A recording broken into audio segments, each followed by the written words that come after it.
Well, be it fate, the universe, or luck, or whatever would have it, my phone ran out of memory. This is part two of On Duty, and just as it happens, I was getting into organised crime groups. Um, what can I say about it before I start? I have done podcasts in the past about gangland and gangsters in Ireland, and the perspective that I'm looking at is when they started out, it was they're intelligent people. They saw an opportunity and they took it. And back in the time, it was lucrative when it was small operation, but as pressure grew on them, those gangsters they expanded their operations. They had to, otherwise their competitors would have taken them out as well. So as a result, there's only a couple of how would you say gangland bosses in Ireland today, and they're not even in Ireland, as we know. But just getting back to it, they're on the wrong side of the law from the very beginning, way back in the 70s and 80s, and the thing about it is the deeper they got into the drugs empire, the more it was lucrative and profitable on one side, but on the other side they were dealing with very, very dangerous individuals around the world. And in my previous podcasts, like they're trapped in that system now. They can't get out of it, and the reality is whatever honor or respect that they get in maintaining their empires, it's really based on taking advantage of the person lower down, and they're really humiliating themselves before head figures that are even worse than they are.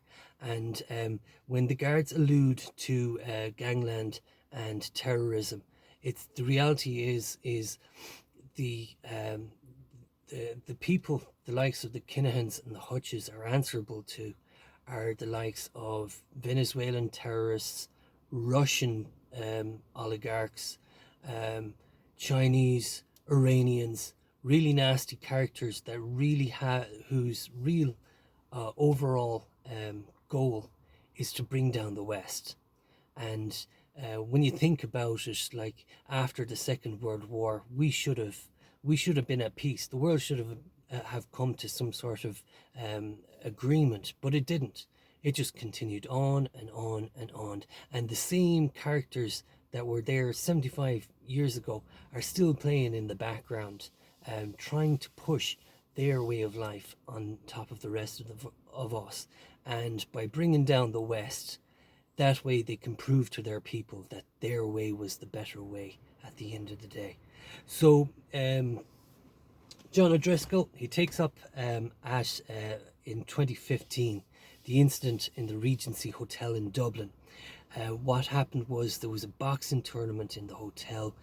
There was gangsters in there, and a group of men masquerading as emergency response unit Gardaí walked into the joint, armed with Kalashnikovs, and gunned down a certain particular member. His name David Byrne.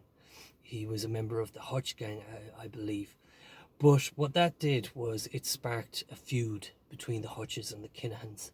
And over the next couple of years, there was murder after murder after murder. And the guards were the guards had to get on top of that. Firstly, they had to work on dismantling the crime gangs, and secondly, they also had to deter all the murders that was going on. So one point that was observed, the Kinahans had started a media campaign against the government and against they were basically trying to sway public opinion, so that we would feel that we had a graw for the Kinahans, that they really were just ordinary Irish folk and we should be supporting our own. But it's at the end of the day, it's absurd, because if anybody told that line, you were basically siding with a crime gang, and you weren't siding with the rest of us. The guards, they started finding weapons arsenals around Dublin, connected to the Kinahan gang, and also they were on surveillance for hitmen, because if somebody was going to be murdered, um, they would usually call somebody from outside the state to come in and to carry out the hit. And given the fact that Europol, it's 2015, the guards and Europol and the FBI, they're very fairly well integrated at that stage. So when the guards got a heads up that a certain hitman had come into Dublin, they were able to monitor him. They were able to track him. They tracked him to a house in Ballsbridge, I think it was. But as soon as he got into the house, they raided, and they got his phone, and they were able to get the information off his phone. And it turned out they had the target, the contact details of the target, location of the next target. So they were able to not only capture the hitman, but they were also able to deter another murder there. And his argument, he also pointed out that, like, those particular operations, they're very labor intensive. They takes a lot of Garda resources to do it, a lot of Garda costs there as well. However, when you consider that the price of a murder investigation is somewhere in the region of 5 to 8 million euro, you're actually making a cost saving by actually preventing those murders from taking place. Furthermore, like I said before, there was a lot of cross-border collaboration with Europol and with the FBI, and between the three organizations, and because of having open community relations as well, they were able to pick out those crime gang safe houses, and slow down and deter the activities of the gangsters. However, unfortunately, there was insufficient evidence to connect with the senior members of the Kinahan cartel. You had Daniel Kinahan, Christy Kinahan Sr. and Christy Kinahan Jr. They left the country for Dubai, and it was kind of it's difficult to realize that, you know, those people were linked to so much murder and mayhem in this country, and for them to be able to just get out, and not only that, but get out of jurisdiction of Europe and Ireland and the UK. So whatever crimes that they had committed, they were just living it up in Dubai. And in Dubai, they are with other high drug kingpins as well. They're living it all up in Dubai. There was an extradition agreement between Ireland and Dubai that was sorted out there November last year. But as it turns out, according to Google anyways, he's still in Dubai, but more specifically, he's on one of those artificial islands off the coast of Dubai, Jibril, one of those artificial islands. So it must be another way of getting around jurisdiction. However, in the 12th of April 2022, after discussion with collaboration with Europol and with the FBI and the Gardaí, there was an announcement made in Dublin Castle.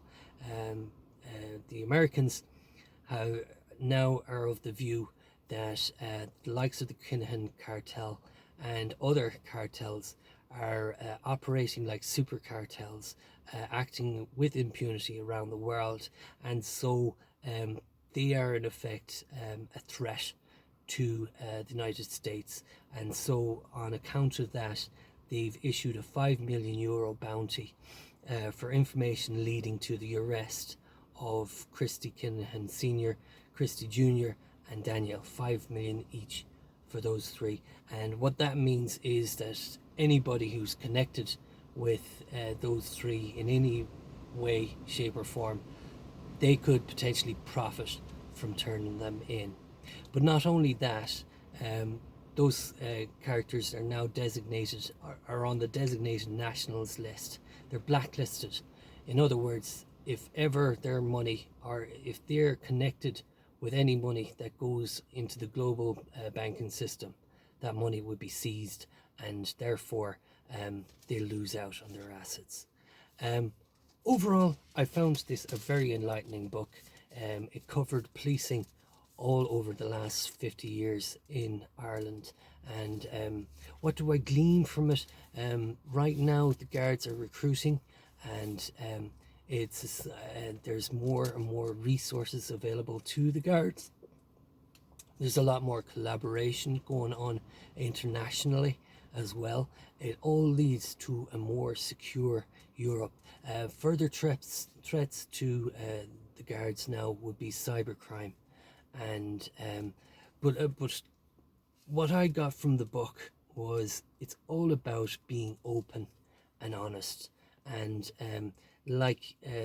connecting, like the guards connecting with their communities. They were able to expose all the maladies that were in the communities. So going forward, whenever there's an issue, for example, cybercrime or AI crime, or anything like that, what happens is the guards become aware of it. There's a small unit set up to monitor it, to track it, and as that problem grows into something bigger, they just allocate more resources into that unit, and that unit then becomes a branch, it then becomes a bureau, and the bigger the problem gets, the more resources are thrown into it, until such time as it's brought under control. That's all I have to say. Take care.